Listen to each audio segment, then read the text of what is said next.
All right, let's analyze the situation. I'd like to bring in Betul Dogan Akkas. She's an assistant professor of Middle East Studies at Ankara University. Betul, good to have you on the news hour here.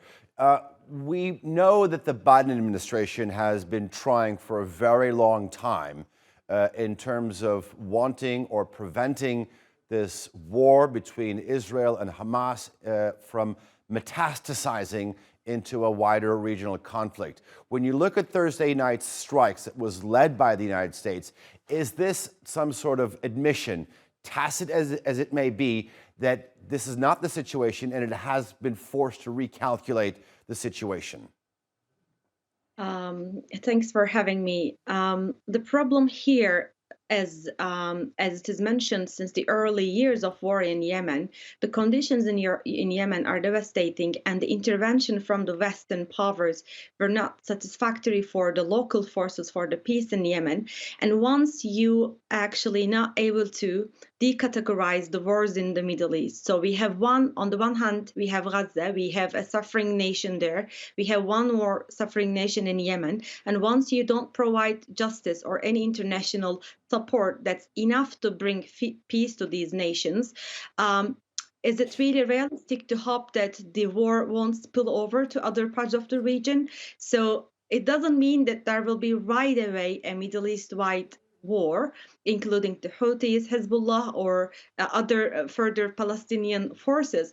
But this also shows us actually the lack of proper intervention for one part of the Middle East. This is going to bring a further escalation in another part of the Middle East. Mhm. So first of all, they need to look at Middle East from a wider perspective, because we have transnational actors like terrorist organizations, movements.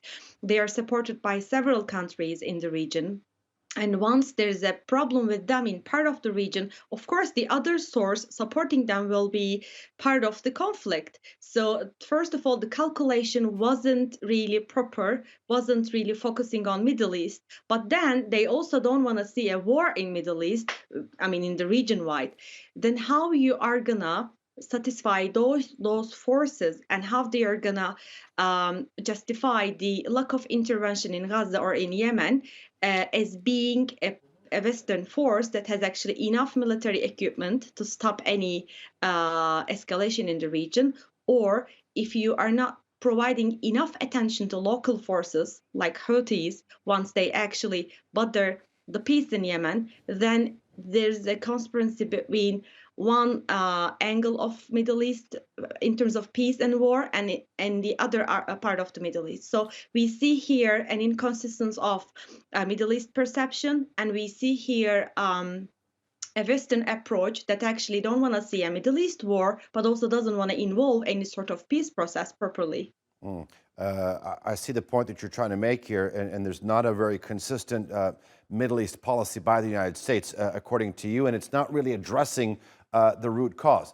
Let me ask you specifically about what could happen in Yemen. When you look at what's been happening for the better part of the last 5, 6 years, the Houthis have had a really strong resistance against a Saudi-led coalition against that group. We know that they've not let down.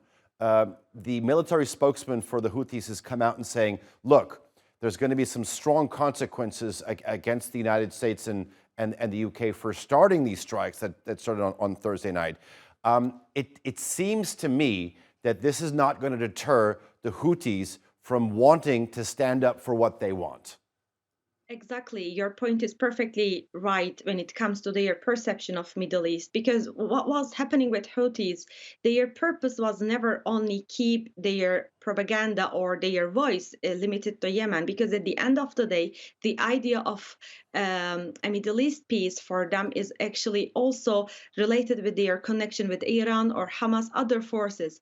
So the Houthis are looking for further global attention to spread their names, their ideology, or literally what they imagine for Yemen. They would like to see this in the global spectrum. And once the Western powers start having fight with them in the Red Sea, I don't say they're not supposed to defend themselves. Of course, there will be a defense forces for international commerce going through the Red Sea. There needs to be a secure transaction of the goods and everything.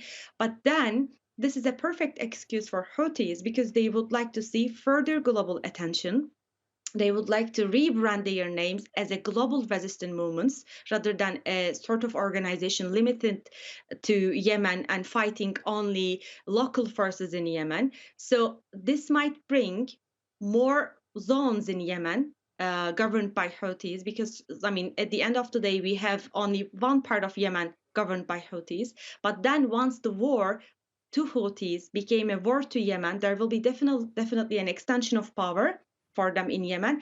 And I am not sure if this is going to bring further peace to Yemen because at the end of the day, we have a country with people suffering almost 20 million with the food insecurities and water insecurities.